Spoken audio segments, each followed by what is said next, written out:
Welcome back to the 4 o'clock show. Tomorrow night, law enforcement officers across the coast will be on high alert, patrolling to make sure no one's drinking and driving. There will be sobriety checkpoints.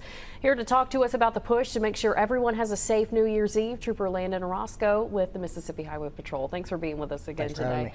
Yeah, so I imagine during New Year's Eve, alcohol-related crashes account for a lot of the car accidents. Yeah, they do increase at times, yes, ma'am. Yeah, for sure. So what are some things that people can be vigilant of that night to make sure they're The safe? main thing that we urge is that somebody find a sober driver. It seems obvious and it seems simple, but it's one of the most important things we can push is to make sure somebody finds a sober driver. Yeah, It's really easy to do that nowadays with apps that have Uber or Lyft or whatever it may be, even calling a taxi or having a friend lined up.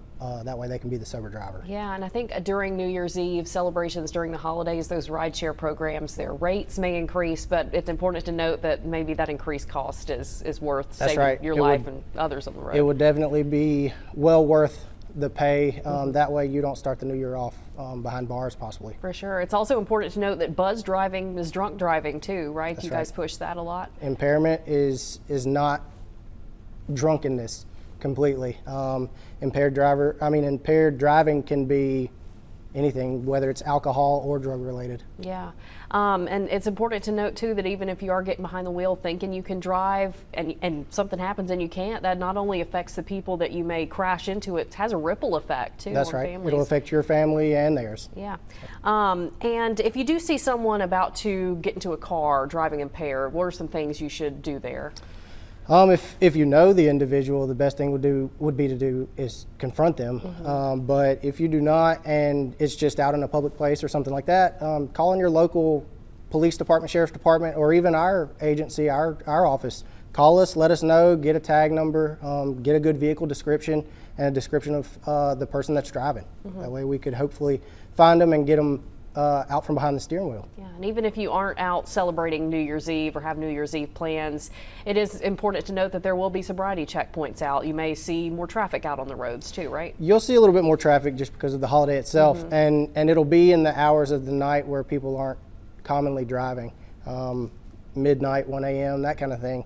So it's something that you have to be aware of as well. I mean, even just driving with your lights on bright, it could distract people.